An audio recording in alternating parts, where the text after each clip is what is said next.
Hey, I gotta tell you a couple of things about this guitar. This is a 59 Les Paul Jr.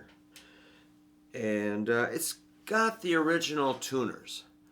So I played a gig on Saturday. I played 7 p.m. till past 10 p.m. and I took no breaks, and this thing stayed in tune the whole time. This is the only guitar I played. It had been sitting in the case for maybe 3 or 4 months, and I got it out. It was pretty much in tune. Again, these are the original tuners. Most people would say, oh, definitely have to change those. I think that would be a mistake. When I turn these, the gears are a little kind of like they don't turn just like perfectly new gears, yet they do hold the string. If you're patient, you'll get them right in tune. So these are some older strings. They're like 9 through 42. A little bit of crust, kind of dead, low action. I had no concern. I could strum and play leads on this with no concern. Now, I did have my pedal board, and I played through a 1955 Champ and a 66 Deluxe Reverb just for a little bit of clean sound, but that Champ was the main amp. I did not mic it, no DI. Played in a pretty big, wide room. People could hear me pretty well. I mean, I tried to be kind of quiet when I play just so I don't blow my own ears out. And other people can talk and enjoy themselves. So I didn't need any pedals. Let me show you what this sounds like. Just plugged into this is a deluxe, a brown face, brown panel deluxe kit amp that was rebuilt by my tech, Max, who did a great job on it. It's one of my favorite amps. I do have a attenuator here, playing through a Marshall 412. So here's the amp is cranked up to 9. No fuzz, no reverb, no delay. If I roll the volume down, it's more clean.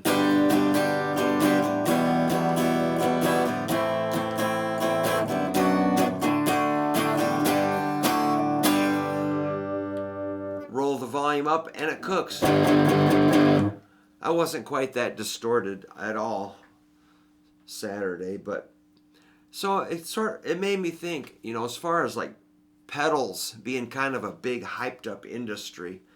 I do love pedals, but a lot of times when I play a gig, I kind of shut them off and just rely on the amp, the guitar, maybe some reverb. So I do have this is a reissue reverb unit. Let's just check it out. Add a little bit of reverb. Oops.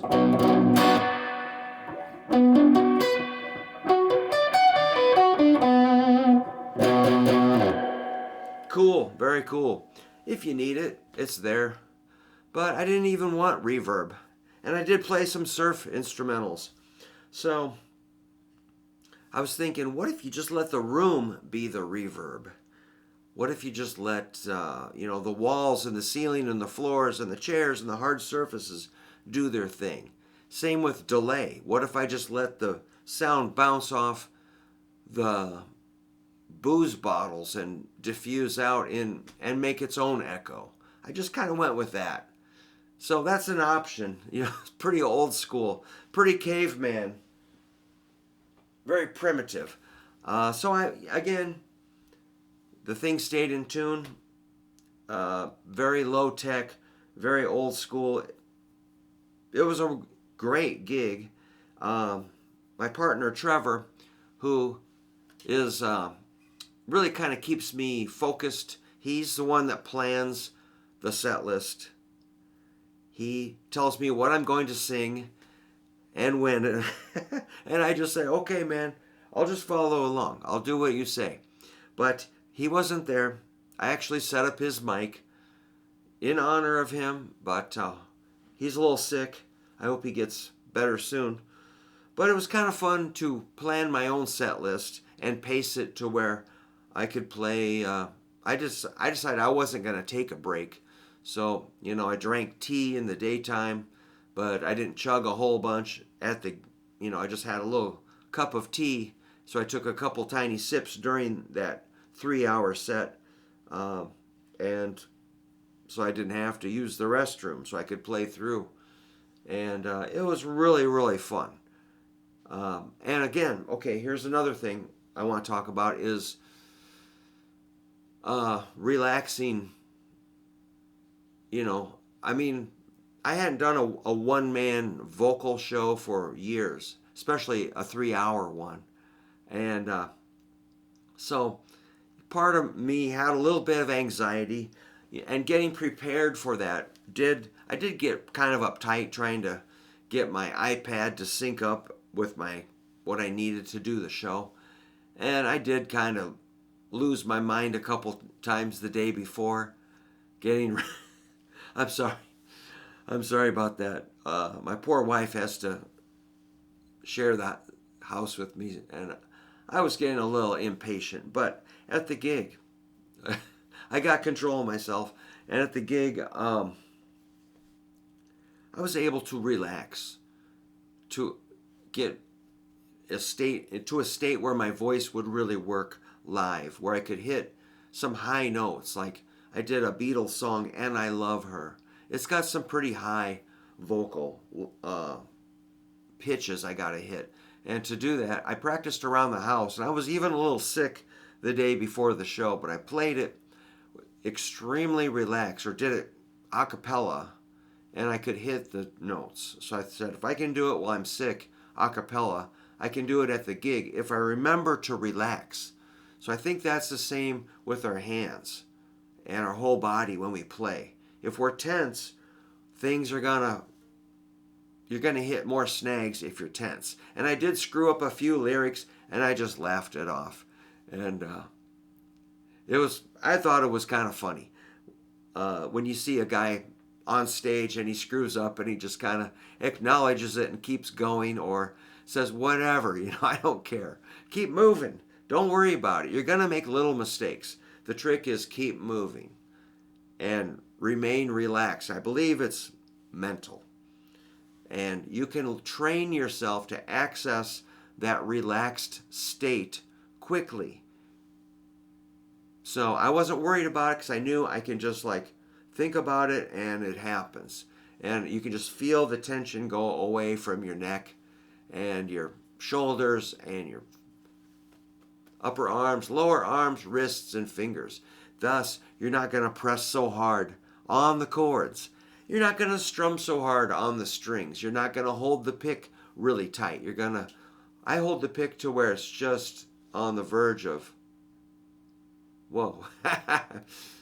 That's how light I hold the pick. Just like, it really loose, really loose. So when you're trying to get some speed with your picking,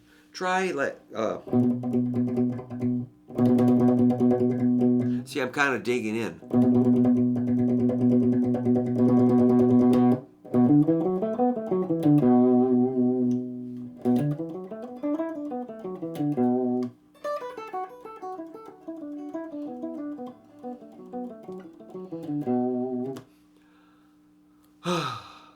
I still have work to do. That's why I practice every day trying to be good at this relaxation and picking, singing, pitch, how hard I touch the strings, all these weird factors. You kind of got to get them under control. So when you get on stage, you can just execute.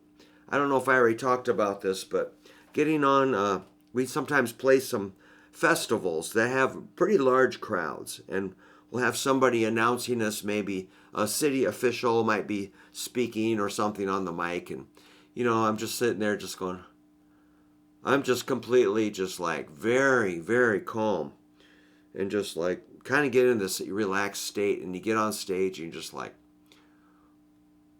hey man, whatever, knowing we're going to unleash some pretty high energy material. So, but it has to be played with precision. The timing has to be there. All these little technical factors have to be in place. If you're tense trying to do that, it's just a recipe for disaster. And I've definitely tapped into that disaster thing before. So I'm just telling you, I've made progress in overcoming some of these obstacles.